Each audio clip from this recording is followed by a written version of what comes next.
In 1996, a young woman was brutally raped and murdered in Idaho Falls. Her killer would serve more than 2 decades in prison. However, was the right man locked up? Or was her murderer still walking the streets?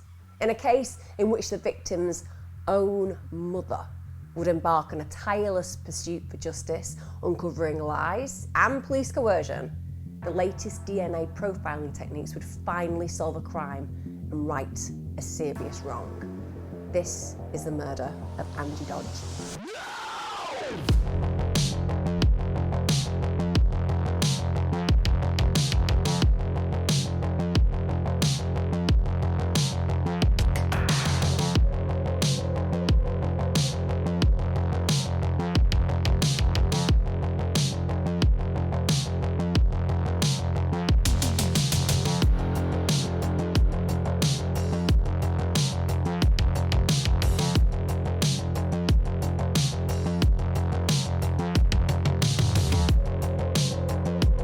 Hi lovelies, thank you so much for joining me. If you're new to this channel and you like crime content, well, I release mine on a Wednesday and Sunday consistently. Crime and consistency is my motto. All of you who are here just returning, as ever, massive shout out and thanks. You're absolutely awesome.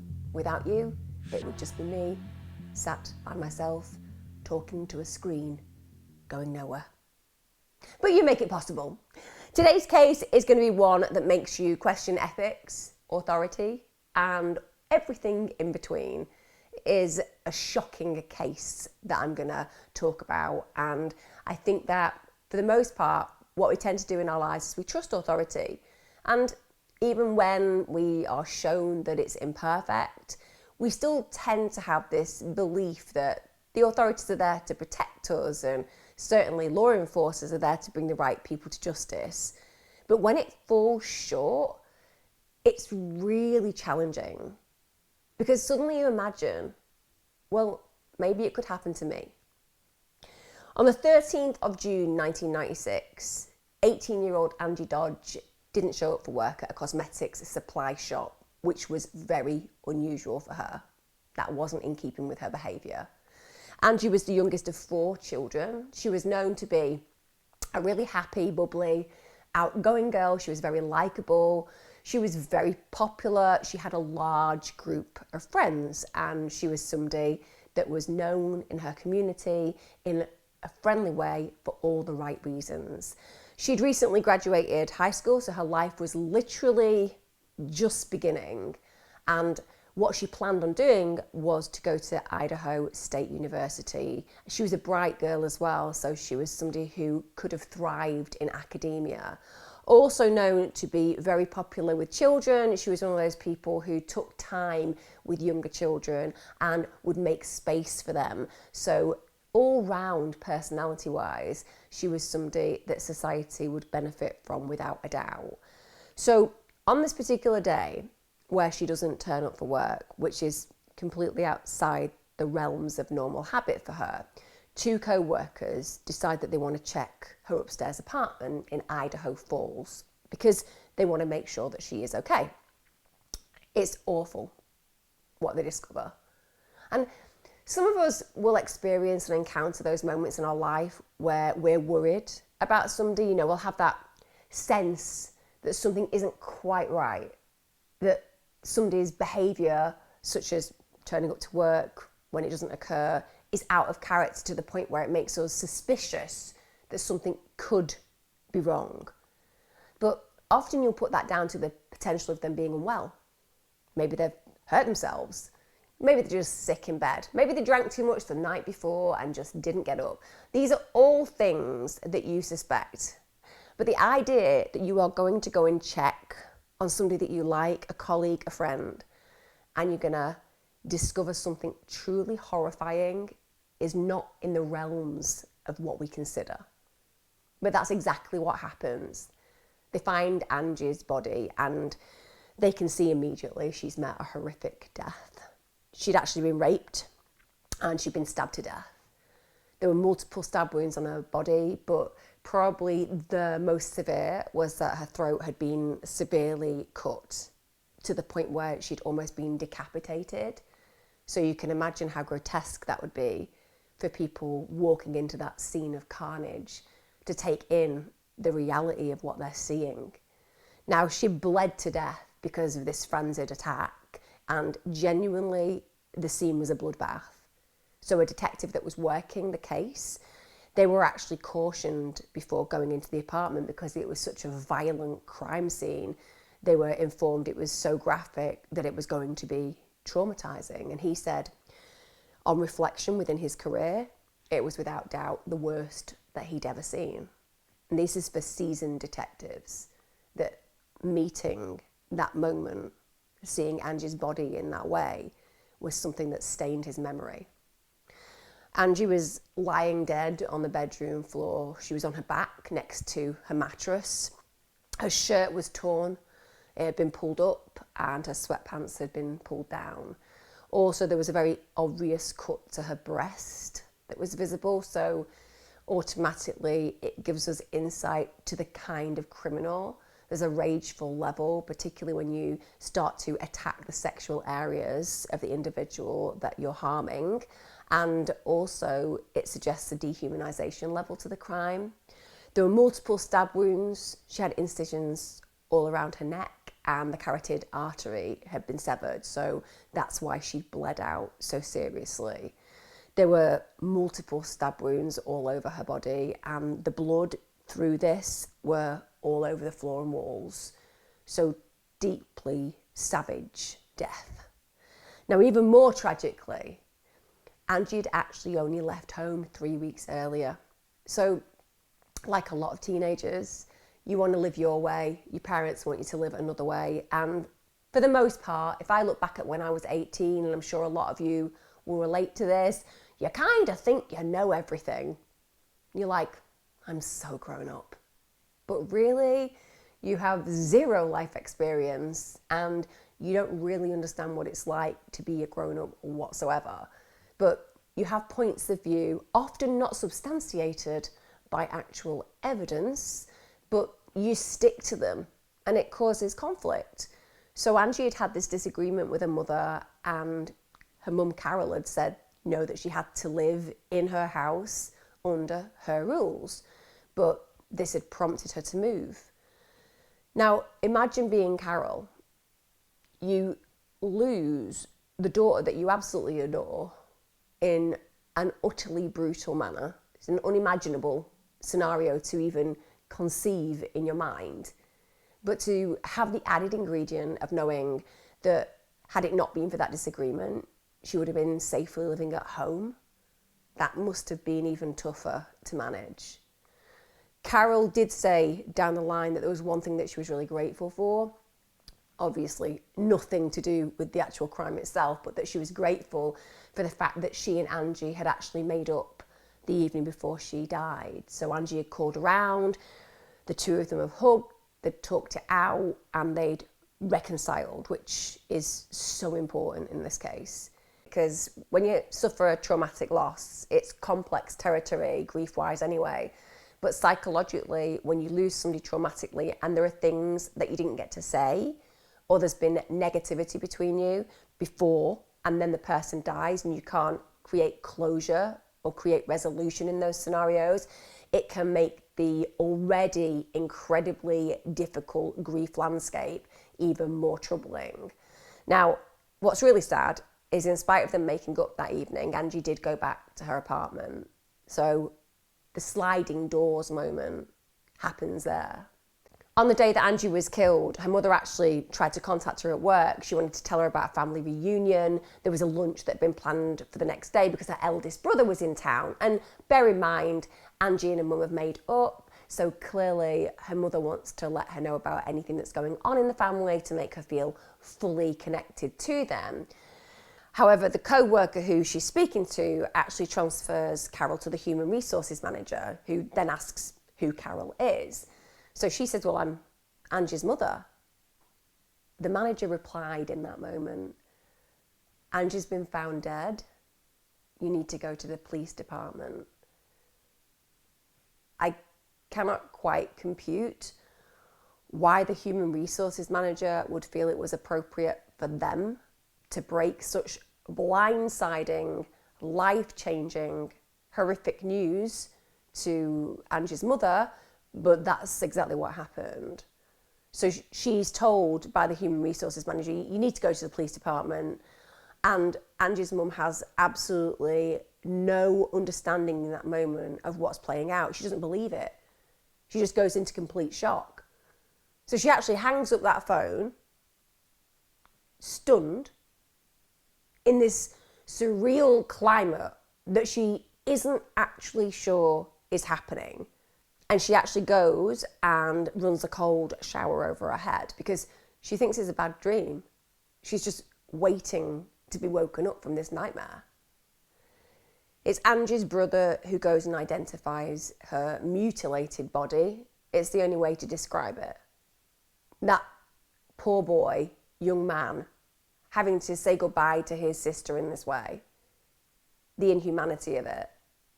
And carrying those images with him for the rest of his life without doubt.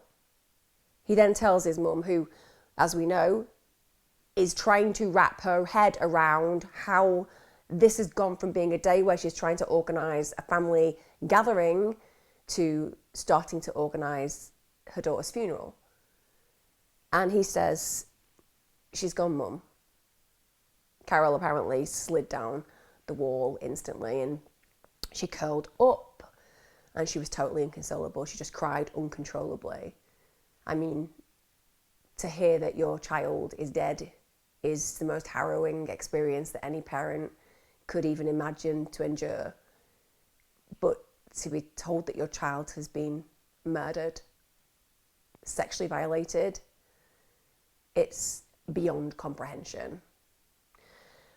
One of the things that was noted about the scene right from the get-go was that the killer hadn't been forensically cautious. So they had semen, they had hair, including a pubic hair, and they also had other DNA samples that were all collected from the scene, which is clearly going to be music to an investigator's ear. It's as simple as that. You want to have that kind of information available to you.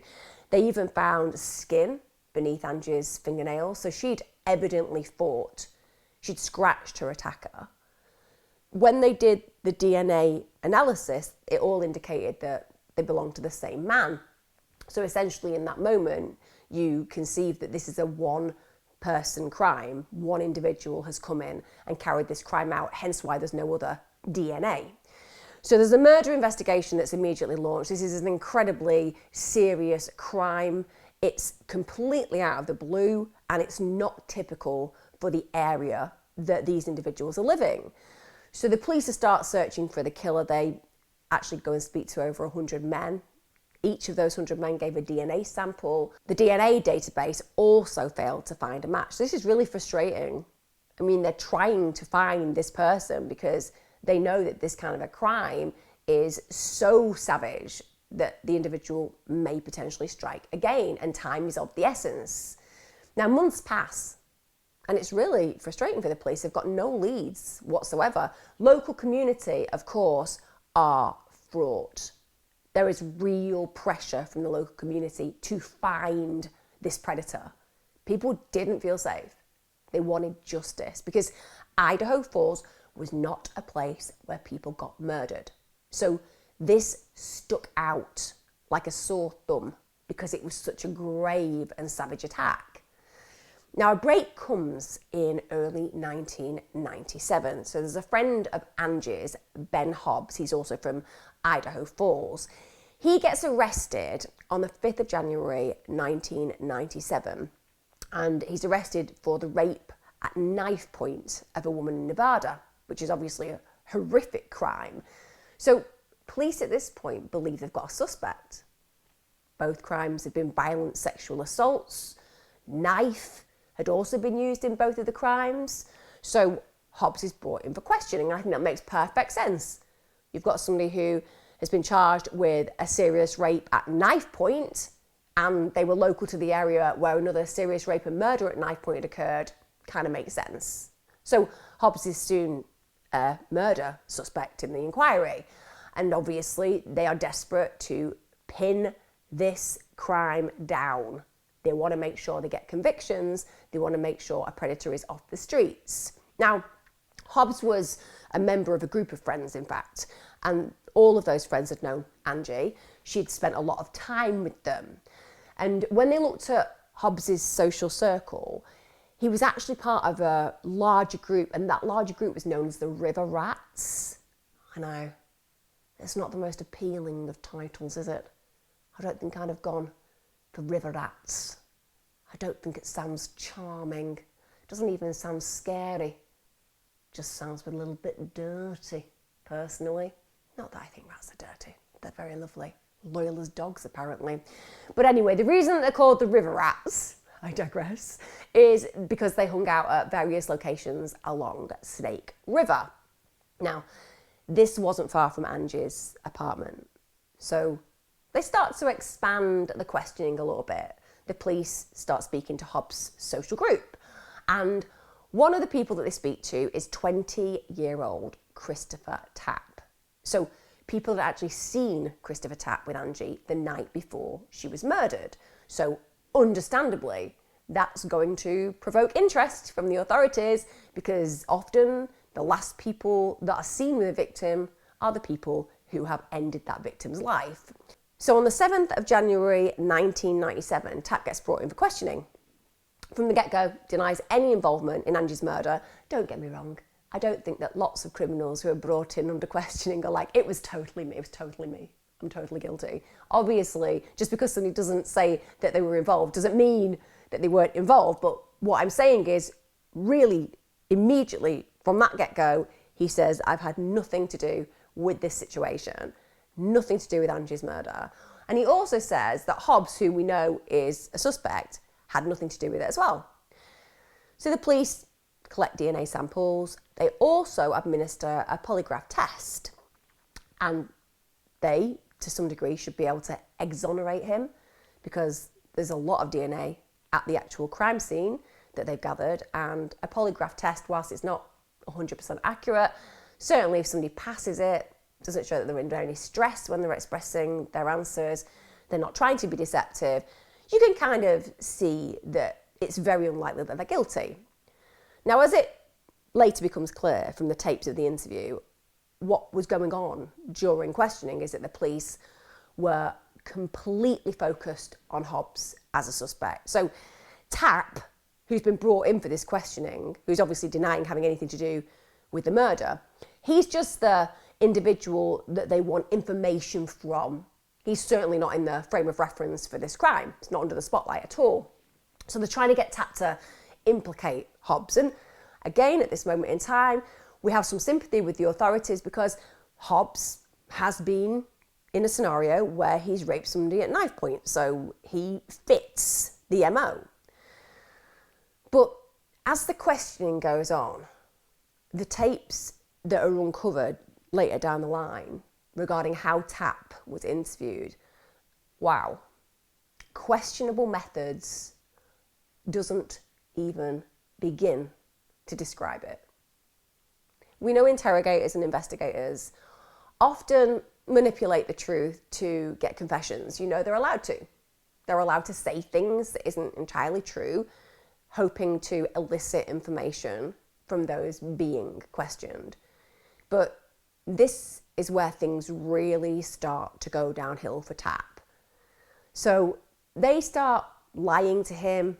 They tell him that Hobbs has actually implicated him. Hobbs has apparently placed him at the crime scene. So now Tapp, somebody who's vehemently denied any involvement, is being told that somebody he knows has said that he was at the crime scene. And then the police are saying, well, you know what?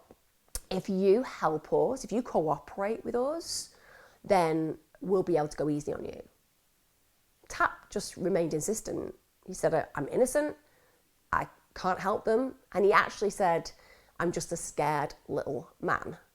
So he's evidencing, even under duress at this moment in time, that he doesn't have a clue what they're talking about. And it doesn't matter what Hobbs is saying, he's not been involved in the rape and murder of this young woman by any stretch of the imagination. Police do not give up on Tapp. So they speak to him on several more occasions, and Every single time they speak to him, his story changes. And I mean, it changes big time. And every single time they interview him, it appears that his involvement in Angie's death, which initially he's denied having anything to do with it, actually increases.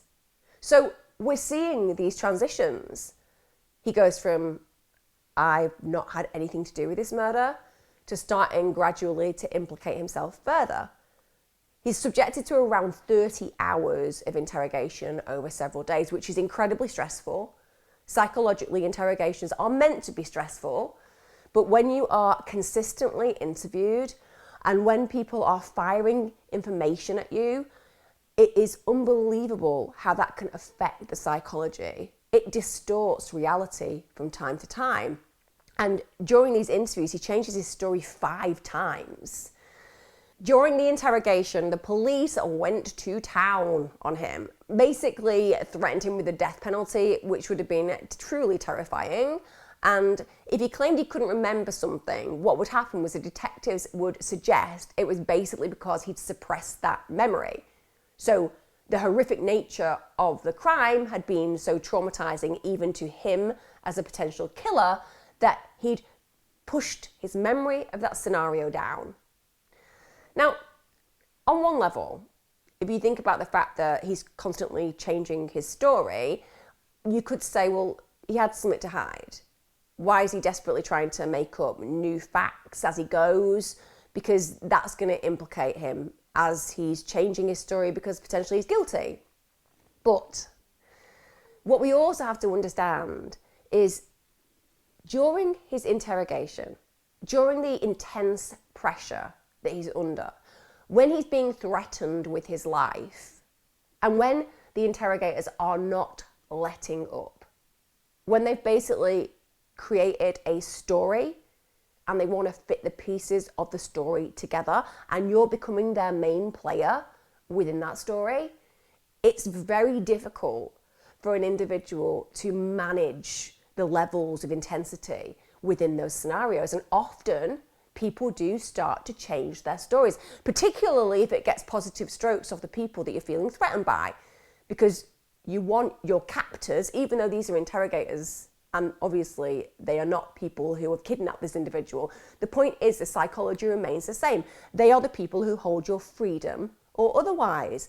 So essentially, when you say things that are met with a positive response from them, often that leads to people saying more things just to get that validation, just to get that feeling that they're doing something right.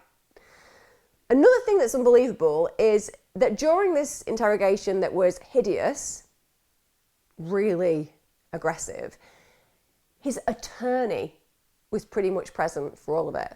So he was watching from a monitor in another room. That's not the kind of attorney that any of us need. Like, literally. An attorney is meant to be on your side. They're meant to protect you. They're meant to understand your rights. They're meant to prevent you getting into scenarios where, I don't know, you just start saying stuff because you're scared of the people who are interviewing you, thus implicating yourself potentially in a crime you may not have been responsible for. Just throwing it out there.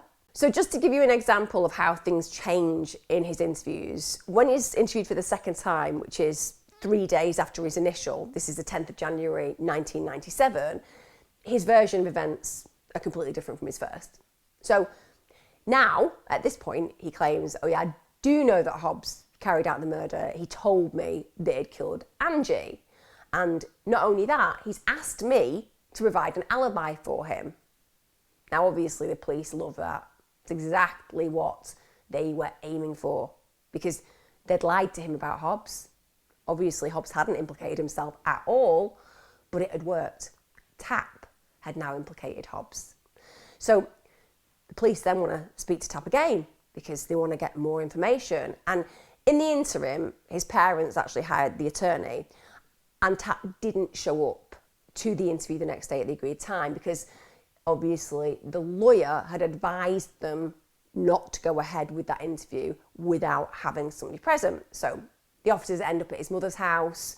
She tells them that, and she says that her son will attend the interview on the 13th of January. But the officers are like, not happening. So They don't wait. They don't go along with that reasonable request. They just arrest Tapp and they charge him with being an accessory to a felony. You bring him into the station. So this is a major change. You know, we've now got him being charged in this situation. And bear in mind, this is an individual who's thought that by giving information to the police, it would basically get them off his back. Never a sensible thing to do. I think we can all agree that only confess to things that really happened, because genuinely, people want to clear cases up. And if you're willing to accept the rap, the likelihood is they'll throw the book at you. So in his third interview, this is on January the 15th, Tapp's changing his story again. So bear in mind, the police had told him that Hobbs had implicated him at the scene of the crime. But Tapp hadn't agreed with that. He'd said, no, I just heard about what had happened. But now he says, oh, actually, I had been at the scene of the crime. And not only had I been there, Hobbs had been really angry with Angie. And he gives a reasoning behind this as to Angie wanting to break up Hobbs's marriage. And then he says that it's when he gets into a rage over this scenario that he watches him stab Angie to death. So Tapp says that he's actually witnessed the murder itself now. On the same day as the third interview, Tapp then begins to enter into a series of immunity agreements with prosecutors. So it's basically a deal, isn't it? If you say this, you'll get this. And often the person who is willing to squeal about criminals who they've been involved in certain scenes of crimes will get a great deal. Sometimes they'll just walk free. So if you are somebody who's done something really wrong and you're willing to throw your friends under the bus, the reality is that you'll probably get a lighter sentence, or you might even get no sentence.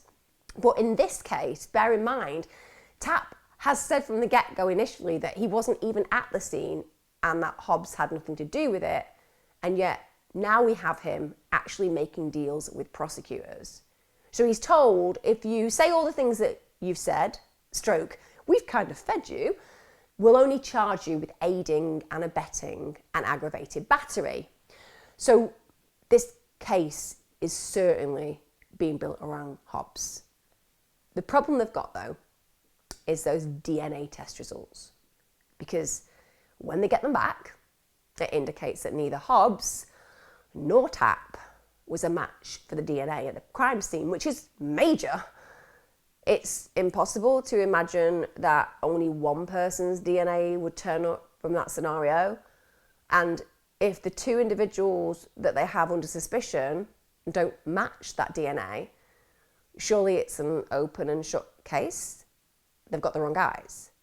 But no, police aren't quite willing to give up on their suspects just yet. They're like, well, I mean, all the evidence at the scene clearly suggests that we have the wrong people, but do we have the wrong people?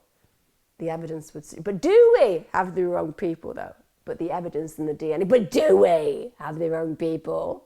I think we have the wrong people. You're saying we don't have the wrong people. You're not thinking outside of the box. The box being that we imagine it is possible for one person to have carried out the crime with two other people watching the crime, yet somehow those people would be responsible for the crime. You can see where this is going right now. So despite this forensic evidence exonerating both suspects, they just continue to build a case around them. So they truly believe that they're involved. And the thing about bias is that most of us have it in our lives. You know, that person you don't like very much when you first meet them, it takes a lot for them to work really hard to gain a more positive reputation in your mind because you make a snap decision. Think about being a police officer, you've come up with this theory and in your head it just makes so much sense and you've managed to get a guy to actually admit that they were at the scene and they're cutting a deal. It's going to be really hard for you to think, this is a false confession. So you just stick with it. You just keep driving down that road. Now the problem we do have in this situation is even though the police think they've got two of the guys, well, there's one completely missing. And that's the person whose DNA has been left at the crime scene. So now Tapp has this immunity agreement, and that means he has to cooperate. And boy, did detectives help him to cooperate. So basically, they feed him a name, Jeremy Sargis. So Jeremy Sargis is another member of Hobbs' social circle, and the detectives basically feed him this idea that Sargis had also been involved. Now, you won't be surprised, because we're going down a theme here, aren't we? Guess what happens with Tapp? He's like, oh, I've just remembered. Yeah, Sargis and Hobbs were both there, and they raped and killed Angie. So he's actually just feeding them the lines that he's being fed. And what's even more disturbing is during the interviews, Tapp was fed details about the crime scene. So that makes his statements really incriminating. He's now telling them pieces of evidence that only the killer could know. And they know that. This is how desperate they are to make sure they send individuals down for this crime, even if those individuals aren't even related to it. However, no matter how hard the police are trying to make this story stick, more spanners come in thick and fast because they get the DNA sample from Sargis, and guess what? It isn't a match for the DNA at the crime scene. Also, the guy has a solid alibi. So at this point, the prosecutors accused Tapp of breaking the terms of their immunity agreement. So because he has basically lied as far as they're concerned and tried to implicate Sargis, what, do you mean Sargis, the guy who you told me to implicate? Yes, that's Sargis. You shouldn't have implicated him. This actually happened. So they voided the agreement. So on the 29th of January 1997, he loses his immunity. And if it can't get any worse for Tapp, it's at this point when they void the agreement between them that they start homing in on him. Yeah. They're like, well, maybe Tapp's our guy. And one can only imagine where Tapp would be psychologically in this moment. He's gone from saying he doesn't know anything about this crime to being an individual who is a viewer of the crime, to being considered an accessory for the crime, to losing a plea agreement that would have made his part in the crime minimal, to now being the main focus. The police take him to the crime scene. This is when his attorney isn't present. I know, what a great attorney. Sounds amazing. We should all hire them. And that means no one knows what was said during that time. But you won't be surprised to know that during the next interview, Tapp changes his story yet again. So according to Tapp, on this occasion, he had been at the crime scene, as had Hobbs, but Sargis hadn't been. So he's now removed Sargis from said crime scene. Instead, there was a friend of Hobbs whom Tapp didn't know was there, and this friend was called Mike. And believe me, when they analyse the interview tapes down the line, it's clear that Tapp comes up with the name Mike on the spot. He doesn't have a second name. He's got no details about him. He just invents him. And that makes sense because he's already just got into serious trouble for presenting that somebody was at the scene who's evidently not been at the scene and has been considered a liar because of that and lost an immunity deal. And now we're in a scenario where he's been asked to create another person at the scene. He's clearly not going to be able to locate that person because that's going to cause him even more problems. So mythical Mike is invented. And Tapp claims at this point that he had had some involvement in the crime. He said he'd held Angie down during the attack, which is a serious implication for himself. On the 30th of January 1997, Tapp then takes another polygraph test. This would be his 5th. He actually ended up taking 7. Is it just me? Genuinely. Is it just me that feels the authorities weren't getting the answers that they wanted? They were like, take a polygraph test. All right, I will. You've passed. Take another polygraph test. All right, I will. He's passed. Take another polygraph test. I've done 2 before and I think I've passed them. Just take another one. It's passed. That kind of thing. But it seems like they just want to repeat this again and again and again.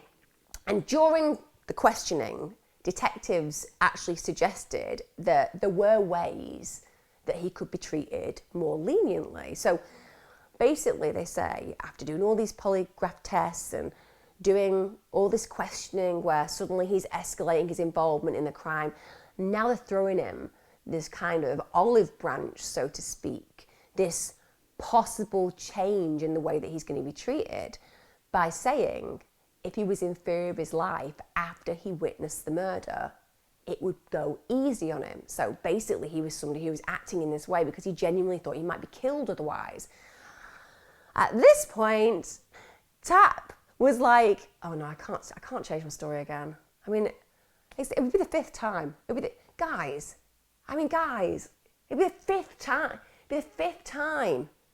I mean, no one's going to believe that I'll have changed my story for the 5th time. He changed his story for the 5th time, guys. So now, apparently he hadn't just held Angie down, he had also slashed her breast with the knife, but only after he was being forced because Hobbs had threatened him. There was no forensic evidence, guys. Like, if this is what he's saying, arguably this should be discredited because if he went near her, there would be forensic evidence on her. So now we have this man basically taking responsibility for part of a heinous murder. Now, the lie detector results actually indicated that Tapp was being deceptive about his involvement in Angie's murder. So he'd been asked questions as to what he'd done, and basically he'd taken responsibility for it, and it said he was being deceptive. Arguably, he was telling the truth about not being involved. But that's not the answer that they want to hear. So the investigators tell Tapp that he passed, which reinforces this belief and fantasy that's being created in his head. I don't think at this moment in time this guy knows what truth and reality versus fantasy is. He's so gaslit. I mean, that's what we're talking about here. We're talking about psychological gaslighting of a momentous level.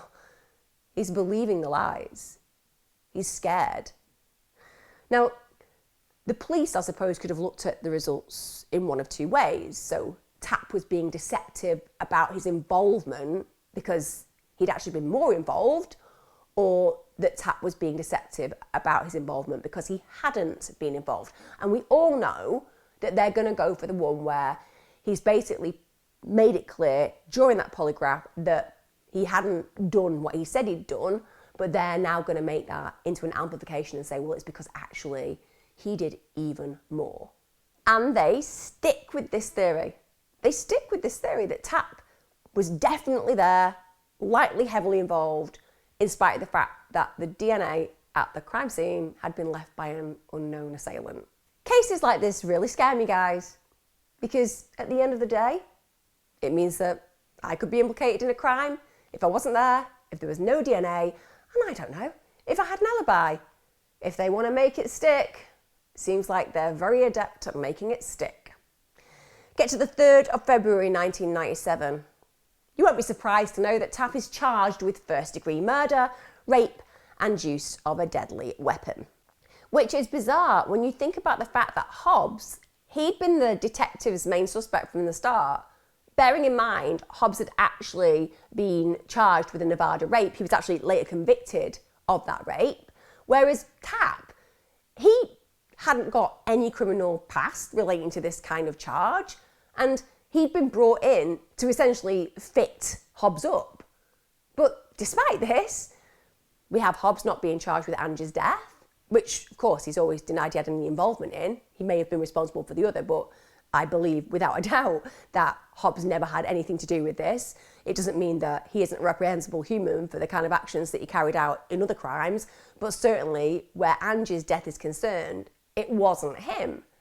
Also, the police had the charges against Sargis. They were dropped as well. So we end up with Tapp suddenly being the suspect. They've built the case around him. And as I said, there's literally not one piece of DNA evidence that matches. But what the police do have is kind of a confession. I'm saying kind of because that man confessed in many different ways to get to the point where they had the one that they were happy with. It took 5 drafts. And even then, when he did admit to some kind of part in the crime, he said that he'd only injured Angie under duress. So he'd never confessed to actually murdering her. And when he was tested on that under the polygraph, did you injure Angie under duress? He came across as being deceptive, meaning no, because he didn't injure her under duress at all. I mean, this is insane. I'm covering this case. I am already at a point where my mind is just lost on how appalling this scenario is and what we are unraveling. We have a guy with no DNA at the scene. We have a guy who didn't have any prior. We have a guy who's passed all the polygraph tests apart from the one, which means that he seems to be innocent of what he's being told to admit to. And this was a guy who was never even considered the suspect initially. Literally, they're still taking him to court. We get the 12th of May, 1998, the trial commences in Idaho. Angie's mother, Carol, who is amazing, incredible. Cannot imagine how she has coped, what she has been through, and you will understand this more as the story goes on, but this woman is a warrior. She went there every single day. She listened to all the aspects of what happened to her gorgeous daughter play out, and that must just be insanely difficult to manage. Tapp's attorney attempted to have all of Tapp's statements to the police excluded, which makes sense because it was clear to him that there was coercion, but the judge denied the request. In fact, the jury were told that Tapp had just volunteered the statements implicating himself in the crime. I have no idea which parts of Tapp's interviews the jury actually heard, so I don't know whether they ever heard the pressure that was placed on him, because there was a lot of pressure placed on him, such as, we're going to send you to the gas chamber. That was one of the threats. Also, the fact that they lied to him about Hobbs implicating him at the scene, that they fed him lines regarding names and crime scene details, because this is why he continually changes his version of events. I doubt that they'll have been able to listen to any of those things. They'll have doctored the investigation and interrogation interviews because they want the jury to see things in a certain way. Now, ultimately, rather than finding evidence of reasonable doubt, it seems that the jury instead considered Tapp's inconsistencies in his evidence as guilt. So instead of seeing that Tapp is changing his story constantly to fit what the police want, they believe that he's doing it because he is actually guilty, and that these inconsistencies demonstrate him to be a liar, and therefore if he's a liar, he could be a rapist and a murderer, which doesn't make any sense, but that's what juries can be like. They don't believe that police coercion has occurred. Another things that happened at the trial, which further jeopardised Tapp's freedom, is that prosecution witnesses get facts incorrect. I say get facts incorrect. I mean, they bloody lie. Yes, they just lie. They should have had a polygraph test for the prosecution witnesses. That would have been good. Mind you, as I've said, it tends to be that they ignored all the ones that were passed, though maybe they'd have done the same with the prosecution witnesses. So one detective testifies that Tapp knew what Angie was wearing before he was shown the crime scene photos. Now that would be really incriminating, of course it would be. But it wouldn't be till much later that would be proven untrue. Also, the later examination of the polygraph and confession videos clearly shows that Tapp didn't mention anything about the clothing until he'd seen the actual photos. So the detective is out and out lying. Also, the prosecution managed to find, I use the word find because that's literally what they did. They were like, you know what we need in this really circumstantial case? we need some witnesses. I don't think we have any witnesses because I'm not sure that the person was there. I don't know where we'll get them. Well, we'll just find them. How? We'll just threaten people and then there'll be witnesses. We need to lock up this seemingly innocent man from society so that the seemingly guilty witnesses who are willing to come in and lie about these individuals are free to roam the streets. Sounds like a plan. Anyway, they go out and they find a witness called Destiny Osborne. Such an ironic name when what she does impacts hugely on this man's destiny. So she claims that she'd basically been at a party a few days after Angie had been killed. She was high on drugs at the time, allegedly, and she overhears a conversation between Tapp and Hobbs. And she claims to hear Hobbs stating that he had killed Angie and it was due to a drug debt. Apparently she owed him money for crystal meth. And in the conversation, also, she hears the alleged implication of Tapp in the killing. Bear in mind, Angie was not a drug user, so this doesn't make sense anyway. But the reality is that when did this matter? When did truth matter in circumstances like this? And also, are we really meant to believe that Destiny, off her FUD on drugs, can be really coherent and suddenly pick up on these really intense conversations of two individuals nearby with very specific details, such as names? I mean, that does not happen ever, but it does in this case. Now, another thing that actually references that Angie wasn't a drug user is that Tapp, during his police interviews, says that Angie had never been involved in drugs. So that doesn't match up with what Destiny is saying. You won't be surprised to know that Destiny was indeed lying massively. Didn't even know who Hobbs was. Didn't even know who he was. It would take 20 years, right up until 2017, before she finally admitted the truth. Now, according to her, the police had threatened to arrest her. She was somebody involved in drugs, and they said that they'd arrest her on drugs charges. So she just basically agreed to testify against Tapp. In fact, they made her practice her testimony before the trial. I mean, that in itself is just malevolent, isn't it? She had to practice what she was saying in court. And even when she was in court and she was being cross-examined and questioned, she literally struggled to remember what she was supposed to say. But the detectives got her through it. They just reassured her that she was telling the truth. And they said, what it is, Destiny, is it's not that you don't have any memory of the event. It's not that you don't know these people. It's not that you literally just making this all up. No, it's not. It's that you're so high on drugs that your memory's been impacted. So you don't know your memory, but fortunately, we know your memory. And this is your memory. Repeat after me. This is your... Good girl, good girl. You won't be going down for those drugs charges, will you? Unbelievable. Now, Tapp didn't actually testify at the trial, and that was due to the legal advice that he was given. The defence did call witnesses, and those witnesses provided an alibi for Tapp, at which point we should all be like, well, that makes perfect sense, because this guy clearly couldn't have been at the scene because of the reality of the DNA and all the polygraph stuff and the fact that his story makes no sense. And now he's got an alibi. He's got an alibi, so people are actually literally saying, he was with me. Yeah? It's not going to go ahead, is it? It's going to get thrown out. No, it's not. No.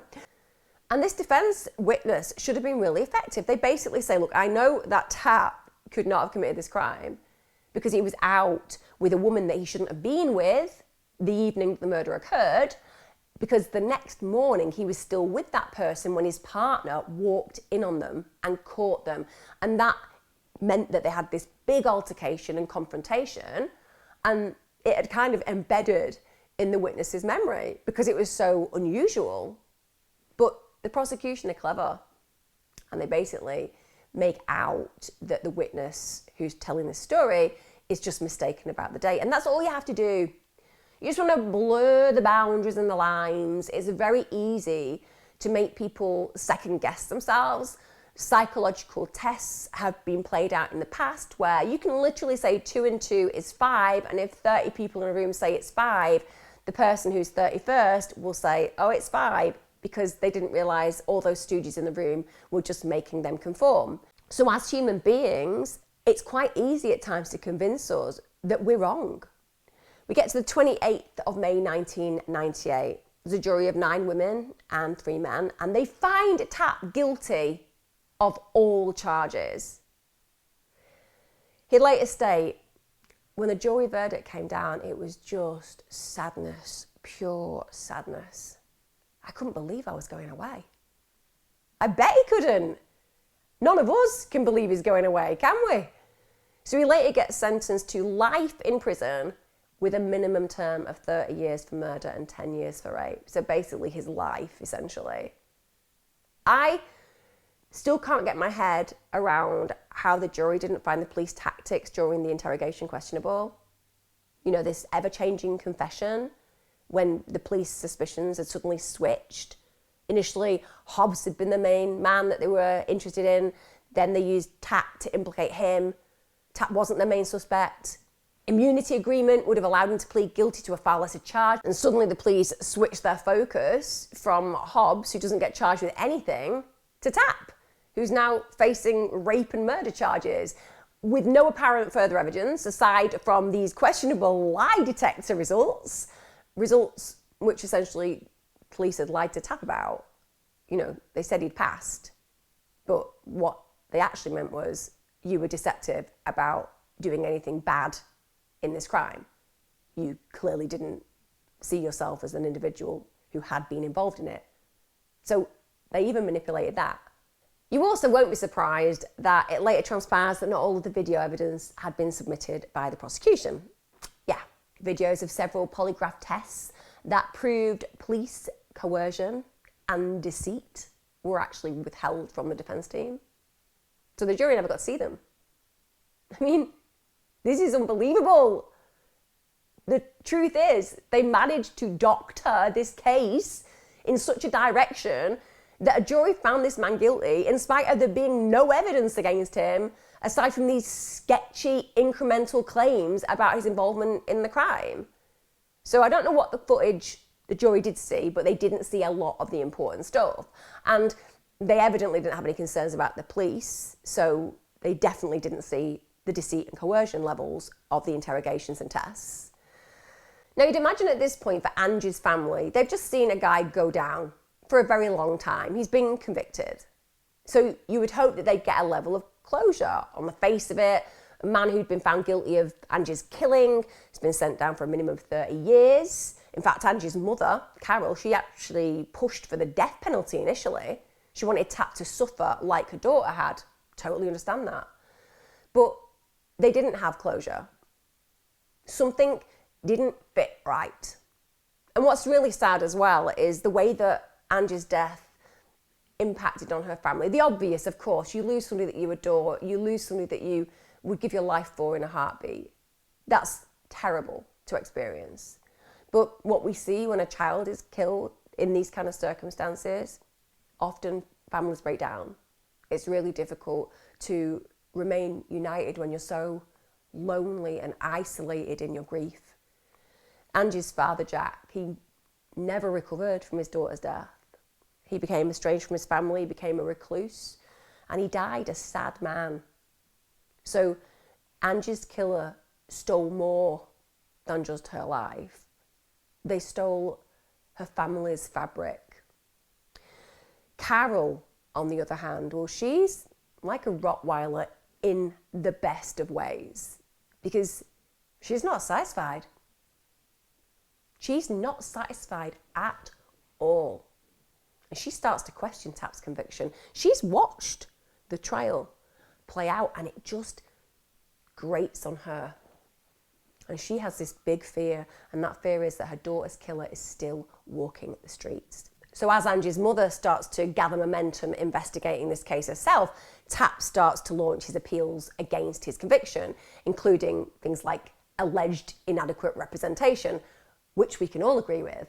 I could have done a better job. At 15, helping him from my mum and dad's house on the phone than his actual lawyers did. He also takes issue with the fact that the authorities had voided his immunity agreement and the fact that that had been introduced in court, which had to some degree solidified his guilt. They'd seen him lying, apparently, about bringing Sargis into the crime as another testament to him being this diabolical human being who was highly deceitful. They also allege in this appeal that the fact that Tapp's changing his story again and again is down to the fact that he's being fed lines by the detectives. So even though the jury didn't consider that, that should have been brought in. He's changing his story because he wants to do and say what gets him the best response from the detectives. And finally, let's be honest, they appeal because there's no bloody evidence at the scene. And if there's no physical evidence, that should be sufficient alone to pose reasonable doubt. And if you have reasonable doubt, you should not be convicted. When you think about that prosecution's case, it was built on a confession that changed 4 times and the dubious Destiny Osborne coming in with her. Well, strangely, I do recall a conversation between 2 people telling me all the information about this crime, and I was definitely there. I was there. In 2001, the Idaho Court of Appeal ruled that Tapp's statements during his interrogations were not coerced, yet it also found Tapp's Miranda rights had been violated during several interviews. Like, yeah, you weren't coerced. But what about all these violations of the Miranda rights, which suggests that they didn't engage appropriately? We're going to ignore those because we really want this guy to be guilty. So anyway, they conclude that these violations had been harmless, just a little bit harmless. Just threatening you with the gas chamber. Why would that scare you? Just feeding you lines about the scene of the crime that you wouldn't know unless we told you. Just harmless, just a little bit of hijinks. All that matters is getting the right guy for this case, even if the right guy is very obviously the wrong guy. So the conviction stands. Now, bear in mind, Tapp was basically convicted on the strength of the confessions. It's pretty hard to understand how the violations that they saw were harmless. I mean, the fact there were violations demonstrates that his rights had been violated, and the consequences of that is that he started to change his story. So a judge at the original trial had even stated, just to add insult to injury, I can say without equivocation that had Mr. Tapp not confessed, there would have been no conviction in this case. Yes, that's right. Because literally there was no evidence whatsoever that could have possibly placed him at this murder scene unless, I don't know, he'd been told to say what he said and admit to it. In 2007, the Idaho Innocence Project takes on Tapp's case. For those of you in the States, I'm sure you know what the Innocence Project is. It's amazing. Basically, they want to right miscarriages of justice, and they work pro bono to do that, and it's made a difference to many, many people's lives who were wrongly convicted. So the project was founded in 1992, and their whole emphasis is to get people out of prison who have been wrongfully convicted. Now bear in mind, at the original crime scene, the hairs had been found on Angie's body, and at the time, DNA profiling was pretty much in its infancy. So they had been able to look at the hairs, but they'd only been assessed visually. But things had progressed loads in the decade since. So the project requested that the DNA be tested, because mitochondrial DNA testing is really effective, and mitochondrial DNA testing concluded that the hair DNA was consistent with the semen DNA at the crime scene. So that meant that the hair didn't belong to Tapp. So again, testament to the fact that there is zero physical evidence connecting him to the crime scene. So now we have some momentum. Again, it seems like the wrong guy has gone down for this crime, and with this new evidence DNA-wise, it's lending weight to that. So Tapp's defence team, along with the Innocence Project, they attempt to have more evidence DNA tested. In August 2012, the judge denies the request. Like, what? Could we please just test this DNA because we think that maybe the wrong person is in prison, thus meaning that the right person is wandering our streets, potentially doing all the crimes? And they're like, yeah, we don't want to do that. We don't want to acknowledge your request. And this is what the judge said. While DNA testing may be relevant in identifying one of the assailants, such does not make it more probable that Tapp is innocent. Like no one's ever confessed to something when they didn't actually do it. I mean, that's never happened. We haven't got research papers on the fact that people come out with false confessions under duress, but let's just ignore all of that. No physical evidence tied Tapp to the crime. No physical evidence at all that suggested he participated in the murder. And further DNA testing would have excluded him further. It would also have, more importantly, potentially identified someone who was there. So if Tapp's DNA is proven not to be at the crime scene, but someone else's is, how can that not make it more probable that Tapp's innocent? So the judge's conclusion seems completely contradictory. Now, even though Tapp is in prison for this crime, Angie's case still remained a live investigation. So police were still looking for the DNA contributor at the crime scene, but they had failed to identify any more perpetrators of Angie's rape and murder. And this was highly frustrating for Angie's mum, Carol. She's really frustrated. She wants to know who did this to her child. Also, she's starting to get really concerned that Tapp isn't actually guilty. So she turns detective. She starts thoroughly studying the case reports for the next 2 decades. She just tirelessly investigates her daughter's death. She refuses to let it lie. And she calls in every day at the police station to check if the investigation was on track. She was not going to let this go. And that says something amazing about Carol, doesn't it?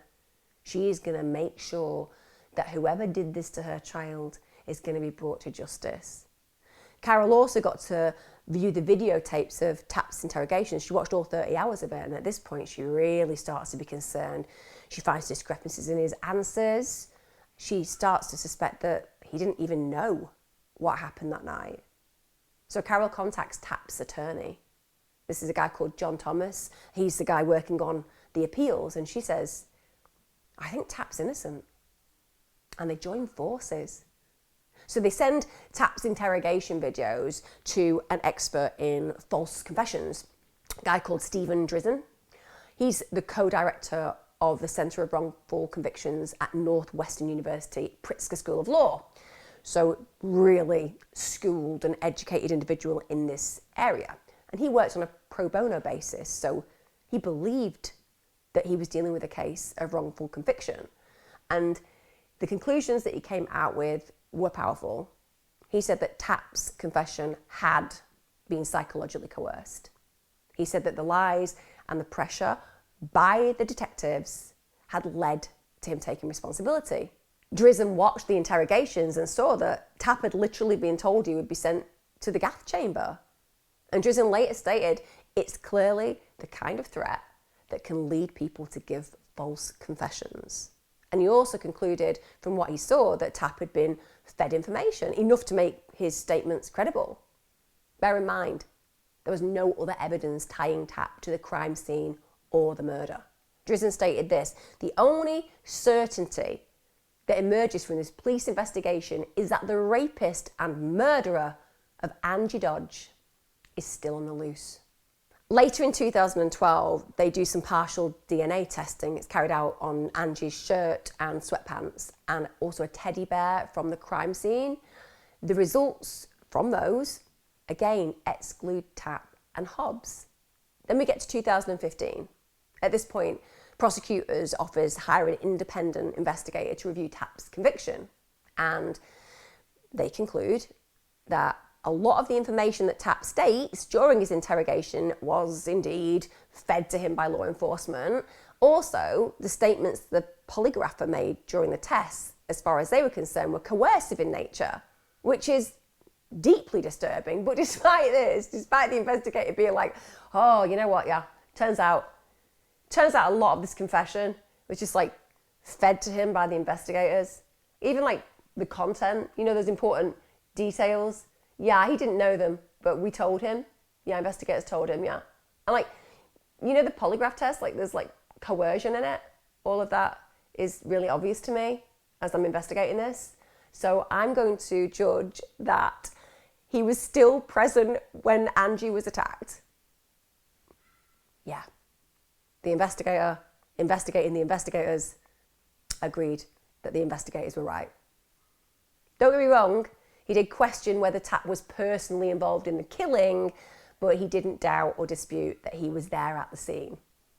Can't imagine what Tapp would be like in prison at this moment in time, just the psychological torture of seeing what I believe is corruption playing out. In 2016, Tapp's attorney files a motion for post-conviction relief. Now, such motions aim to vacate, set aside, or correct a sentence, or even vacate a conviction altogether. So he claims that Tapp's confession had been coerced. Also, he argues that his client's version of events in the confession didn't actually match the evidence. So Tapp claims that Angie had been killed around 1 a.m, but Angie had been with her friends at 12:30 a.m. She'd also returned to her apartment and she'd gone to sleep, and when they'd done the autopsy, her bladder was full. So that indicates that she'd been asleep for some time when she was killed. So the crime couldn't have taken place as early as 1 a.m. So these inconsistencies are being brought forward. Get to the 22nd of March 2017. Now, before the motion for post-conviction relief could be heard, a deal is reached. So they offer a deal with the prosecutor. So Tapp's rape conviction's vacated and his murder conviction is reduced to time served. Now, bear in mind, he served over 20 years in prison, but nonetheless, at that moment in time, he agrees it because he gets to be free. So Tapp's finally released later that year. The fact that he agrees a deal doesn't mean that he's saying he's guilty. It's just that he undoubtedly wants to be free. He's lost 20 years of his freedom. So when he's finally released, he's released knowing that he's accepted that guilt.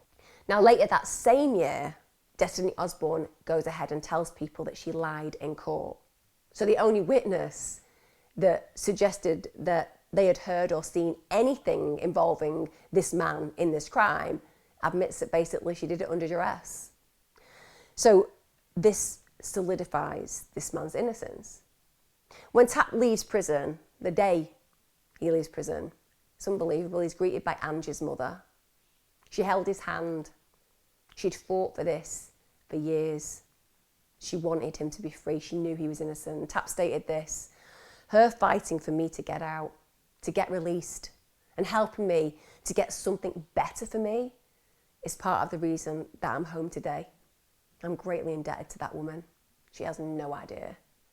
And we have to remember we're talking about a woman who lost her daughter in the most gruesome and brutal of ways, and she has fought for a man that was sent to prison for that crime. Now, even though Tapp's free, he hadn't been exonerated. Now, even though he is no longer considered a sex offender, he was still a convicted murderer in the eyes of the law, and he carries on working to clear his name. Angie, of course, with the police, who she's constantly keeping tabs on regarding the investigation of her daughter's death, keeps searching for the killer. At this point, the Innocence Project joined forces with the Idaho Falls Police. Things have changed. They want to bring people to justice who are guilty of crimes, and DNA profiling has just become so incredible in the years that have passed. So together, they team up with Parabon Nanolabs. That's a company that develops nanopharmaceuticals, and they also provide DNA phenotyping services for law enforcement organisations. So they're basically excellent at placing whose DNA belongs to who. So world-renowned genetic genealogist Cece Moore, they work on Angie's case. The DNA profile from the crime scene gets run through the genetic database. And what they do then is they use genetic genealogy to build the suspect's family tree.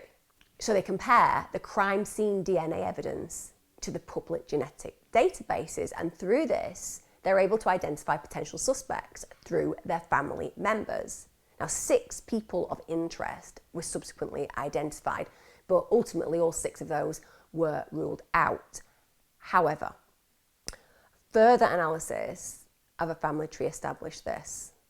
One of the men in the family had got married early and divorced, and a child had been born shortly after that couple had separated. That child was now 53-year-old Brian L. Dripps Sr.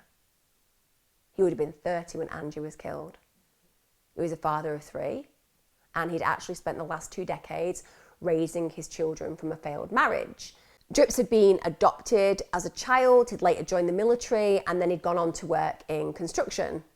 But he was actually using his stepfather's surname, and that's why he hadn't shown up in the original search. Dripps' health had actually been in decline for years. He suffered from several chronic conditions, and he actually went on to have a heart attack in custody. But he was the 7th person of interest identified. He was now living on the opposite side of Idaho in a place called Caldwell, but at the time of Angie's murder, he lived directly across her street. He even moved away the same year, which is incriminating in itself. Apparently, he'd only ever known Angie as a passing acquaintance, and Dripps had been spoken to originally by the investigators. He was noted as a potential witness, but he hadn't proved any help. He said he'd been out and he drank a lot. Police at this point want some DNA samples from him because they want to know whether they have the right guy. And bear in mind, isn't it ironic that this guy who lived directly across the road from Angie wasn't considered a suspect and seemed to get away with having an alibi of, I don't know, I was just out drinking a lot. And the investigators were like, that's fine. But they wait to get a DNA sample off him, so they watch him for days, and then they manage to get a cigarette butt. They do the DNA testing, and he's an exact match for the semen and the hair found at the crime scene. Bang to rights. So Dripps gets brought in for questioning, and he's faced with the DNA evidence, and pretty much from the get-go, he confesses to Angie's rape and murder. He just stated, I did it, I raped her, and apparently I killed her. He said he'd been high on cocaine and he was drunk. He said that Angie was asleep and that his intention was to go into her apartment to rape her. He said he had a pocket knife, but that he didn't intend to murder her. He later claimed in court it just happened, which is bizarre when you consider the gravity of this crime and the fact that this poor girl was all but decapitated, and he did that with a pocket knife. He didn't deny what he'd inflicted on Angie's body, but he didn't actually recall doing it. That's what he said. But I don't believe that for a minute. The savagery on her would have been so frenzied that it's impossible to imagine it would not have stained his memory.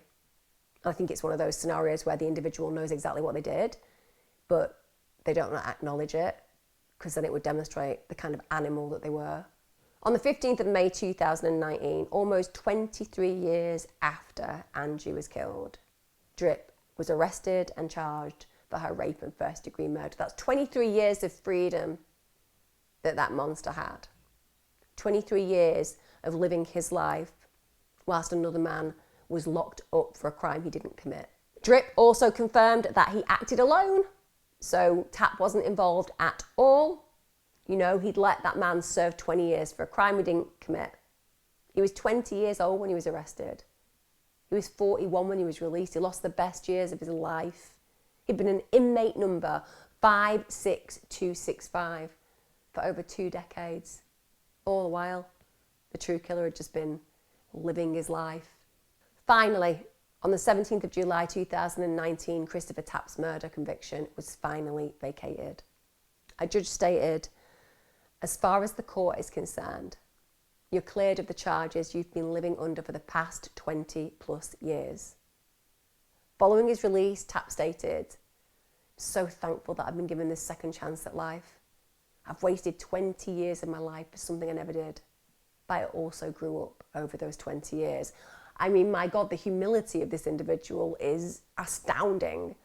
I mean, to not just feel pure bitterness for what he had taken, to be able to manifest the positives that he's done growing up, he's learned about himself, obviously forced resilience, and to be able to use it in such a humble way when talking about something that so many of us would just feel absolute anger over is testament to the kind of character he is.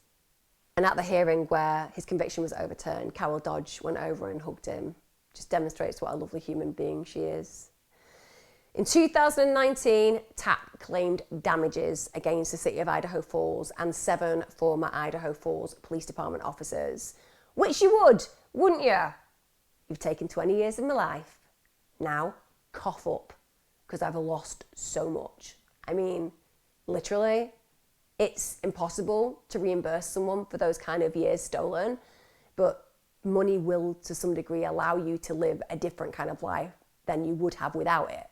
And in June 2022, the Idaho Falls City Council voted to accept a settlement agreement with Tapp. He was awarded $11.7 million in damages, which is a fair amount of money, one can say. Again, doesn't make up for those years, but it means that his life and lifestyle will probably be a pretty good one from this day on. And I think it's really important that that money was paid, because that's the only way you can hit authorities and organisations. It's in their purse, so to speak. On the 9th of February 2021, Drips pleaded guilty to Angie's rape and first-degree murder, and he was sentenced to life with a minimum term of 20 years. The reason that he had a shorter sentence was because of the fact that he just went early in his plea. I mean, I don't think that's appropriate. How could him saying 25 years later that he was guilty be an early plea? But there you go.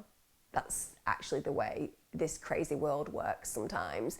And that means that theoretically, by the way, he could serve less time than Tapp. Yeah. Makes sense, doesn't it? Also, likelihood is he'll probably die in prison because he's got quite bad health anyway. The judge stated this: a young man spent a significant part of his life in prison for no reason. He was innocent. That falls on you. I mean, true. Yeah, it definitely does. This horrific human who took the life of this poor girl, it's all on him, the crime. But I think the judge should also feel that it falls a little bit on, I don't know, the massively coercive and deceitful detectives who were dealing with the original investigation of it. Do you? Just a little bit. Just like, maybe if they hadn't just lied about all that and created this false narrative and forced somebody to confess, this would never have happened. But who am I to just throw out common sense perspectives like that? And you also have to wonder, bearing in mind the fact that the police interviewed and took DNA samples from over 100 men during the original investigation, how they didn't take one from the dodgy looking guy who was apparently really drunk on the night of the murder and who lived opposite the victim. Maybe I'm missing something, but I don't think I am. Drips did give a brief statement in court. He said, "I just wish I could do over that night. I'm so sorry. I know you'll never forgive me, but I am sorry." With respect, mate, just putting it out there, the fact that you failed to own up to what you did for over 20 years suggests that's a pile of BS. End of. Angie's mum, of course, is one of the real victims here. And her victim impact statement read, at least in part, "You've shattered our family. There is no way to pick up the pieces ever again. You, Brian Drips, deserve eternal hell." And I think we can all take a vote and agree that that is an appropriate victim impact statement that we all respect. And I imagine Drips will have a personal interview at some point to dictate what his eternal suffering will be in hell. When Drips was convicted, Idaho Falls Police Chief Bryce Johnson said basically the case would never have been solved without Carol Dodge. So Angie's mother was the driving force behind it. He stated, "Carol, for 23 years, every second of every day, she's been looking out for her daughter. This case begins and ends with Carol." And Carol actually explained what was the driving force for her, what gave her that strength to just carry on fighting all those years. And she said, if I hadn't had the opportunity to hold Angie in my arms that night and to tell her how much I loved her, I don't know I could have made it. It's what kept me determined to find out why my daughter was killed. So it was that reunification of her and her daughter, that remedying of that argument that they'd had, that recognition of how loved they were in one another's lives, that was something she'd return to. And it would just enable her to use that image and that memory to spur on the dedication that she's shown this case. Now, I don't know how you guys feel about this case, but for me, it's one of those that the whole way through when researching it, I was shaking my head. How can a man be found guilty with no evidence against him at all? How can the authorities perpetrate lies and fake polygraph tests and threaten people to be witnesses against somebody who arguably hadn't been anywhere near the place that this woman was killed? That says something really powerful. It reminds us that no matter who you are, no matter what you're doing, if there is the right level of corruption around you, and there is an individual who decides that they want to fit a narrative around you, then it's really difficult to walk away in these situations. And a lot of you will probably struggle with the idea of why anybody would falsely confess, but there is so much research on this, and people genuinely do. They're exhausted, they're scared, they're threatened, and in the end, they just say what they need to say to try to make it stop. But the problem is, one of the most powerful pieces of evidence in any case is when somebody confesses to the crime. So it's a real problem when somebody is so psychologically distressed or exhausted that they just agree, because in the long term, that's why the likelihood is they'll be found guilty. Let me know your thoughts. Like I said, this is obviously something that we have to remember is about a young girl, Angie, who lost her life in the most brutal and heinous of manners, but she deserved better than she was given. She deserved the man who did what he did to her to have lost his freedom as a young man and not been able to go on to have 3 children and be free. And now, with respect, be looked after in prison, his healthcare needs taken care of, fed, and genuinely in a scenario that he denied Angie. She didn't get to live her life. If you found this interesting, give me a like, give me a comment, get involved in the live chat on my premieres. I do those every Wednesday and Sunday. It'd be lovely to see you there. And as ever, guys, thank you so much for watching. You make this channel what it is, and I appreciate you hugely. Take care. And wow, what a mum Carol is. What a mum. What a mama bear, right? Take care. Be safe.